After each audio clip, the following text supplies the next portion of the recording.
પરંતુ વોટ ચોરીનો જે અત્યારે મુદ્દો છે અને એમાં ખાસ કરીને ચૂંટણી પંચ પોતે જે રીતે ડિફેન્સમાં આવી ગયું અને ચૂંટણી પંચે એવું કહેવું પડ્યું કે તમે સોગંદનામું કરો અને કોંગ્રેસે કીધું કે ના અમે સોગંદનામું નહીં કરીએ.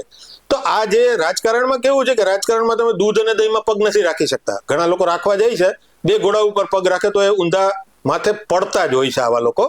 રાહુલ ગાંધી એ કેટેગરીમાં નથી આવતા એટલે એને એવું સ્વીકાર્યું કે સોગંદનામું તો નહીં જ કરવું. જેવી રીતે જ્યારે એમની ઉપર એમનું સંસદ સભ્ય તરીકેનું એમનું પદ ગયું અને એમને જેલમાં જવાની નોબત આવી કે એમના ઉપર જે મુકદ્દમો ચાલવાની વાત આવી ત્યારે પણ એ અડગ હતા કે હું આ કામ તો નહીં જ કરું. અને પછી અલ્ટિમેટલી મુદ્દો રીથિંક થાય છે અને પછી જે થાય છે. પરંતુ રાજકારણમાં આવું જ ચાલે છે અને એ માટે તમે જુઓ કે નરેન્દ્ર મોદીનું પણ એવું જ છે.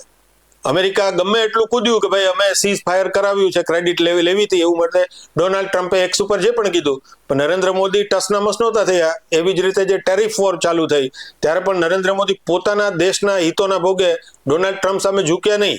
અને જે ચાઇનાને આપણે દુશ્મન ગણતા હતા કે જે રશિયા સાથે એક લિમિટેડ આપણે રિલેશન કરતા હતા તો અત્યારે એણે સ્ટ્રોંગલી વધારી દીધું અને ડોનાલ્ડ ટ્રમ્પને સીધો જ જવાબ આપવા માટે હતું. તો આ છે સ્પષ્ટતા, આ છે ક્લેરિટી, આ છે વિઝન.